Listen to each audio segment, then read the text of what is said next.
राजस्थान भर के लोगों में इस घटना को लेकर रोष है, लॉ एंड ऑर्डर पर सवाल उठ रहे हैं और सबसे बड़ी बात कि राजस्थान ने अब भाजपा को मैंडेट दे दिया।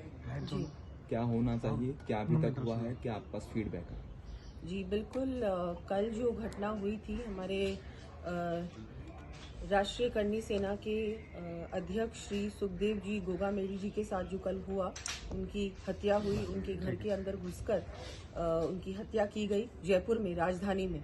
मैं बहुत ही बिल्कुल स्तब्ध हूँ और मेरे पास शब्द ही नहीं है कि मैं किन शब्दों से उनके परिवार को क्या कहें उनको। मुझे लगता है कि इस तरह की घटना किसी के साथ नहीं होनी चाहिए और जिस तरह से उन्होंने सिक्योरिटी मांगी भी थी सरकार से, कांग्रेस की सरकार हमारी थी और उस समय उन्होंने सिक्योरिटी मांगी, उनको सिक्योरिटी प्रोवाइड करनी चाहिए थी, रिस्पॉन्सिबिलिटी थी कांग्रेस सरकार की, जो कि नहीं की गई।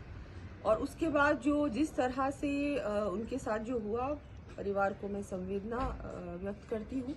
और इस तरह की घटना जयपुर में होना, राजस्थान में होना, लेकिन ये भी कहना चाहूंगी एक आम बात हो चुकी है।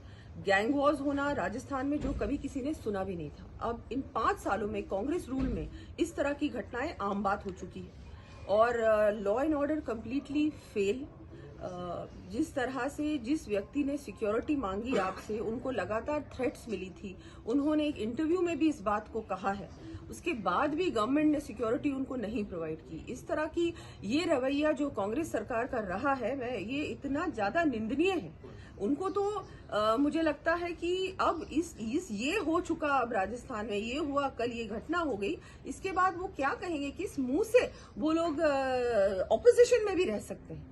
कई घटनाएं मैडम बीच में हुई, जिस तरह सोशल मीडिया पर हत्या करने के बाद जिम्मेदारी लेते हैं, नेशनल स्तर पर दूसरे राज्यों की पुलिस कहती है कि खतरा है, फिर काम नहीं होता, और इंटरनेशनली कहते हैं कि हम दूसरे देश में बैठकर और फिर हम संचालन कर रहे हैं। तो एक बहुत बड़ा ये पूरा एक प्लान्ड ऑपरेशन होता है, लेकिन जो स्थानीय सरकार है उनकी रिस्पॉन्सिबिलिटी होती है कि इसकी जांच भी कराए और जिसने भी आपको कंप्लेन की है उसको सिक्योरिटी प्रोवाइड की जाए।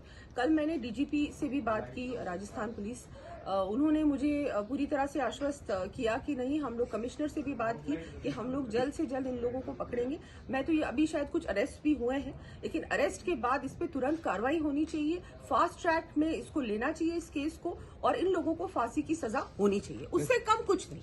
क्योंकि जब तक आप कड़ी कार्रवाई के बाद कड़ी सजा नहीं देंगे, तब तक इस तरह के हत्यारे सरेआम घूमेंगे और इस तरह की वारदातें लगातार होंगी राजस्थान में, क्या पूरे हमारे देश में। लोग सड़कों पर, यूपी में इस तरह की घटना कोई सोच भी नहीं सकता, लेकिन हमारे राजस्थान में तो आम बात हो चुकी इन 5 सालों में। क्योंकि जब इस तरह की घटना होती है उसके बाद जो कार्रवाई होनी चाहिए वो पुख्ता होती नहीं, उसके बाद सजा तो होना बहुत दूर की बात है।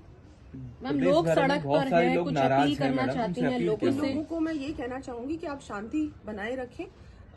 बिल्कुल प्रशासन अपनी कार्रवाई मुझे लगता है कि कर रहा है और हम लोग फिर सब लोग हैं ही, हम सब मिलकर उन पे दबाव भी डालेंगे कि जल्द से जल्द कार्रवाई हो और उसके बाद फास्ट ट्रैक में इस केस को ले जाया जाए और फिर तुरंत इन लोगों को जैसे ही जल्द से जल्द विदिन 1 और 2 मंथ्स, मैक्सिमम 3 मंथ्स के अंदर अंदर इसका हो जाना चाहिए जो भी होना है, और फिर इनको कड़ी सजा मिलनी चाहिए। दिन दहाड़े आप घर के अंदर घुसकर किसी की हत्या करते हो, इससे ज्यादा बड़ा आपको सबूत की क्या आवश्यकता है? वही सामने दिख रहा है सब कुछ।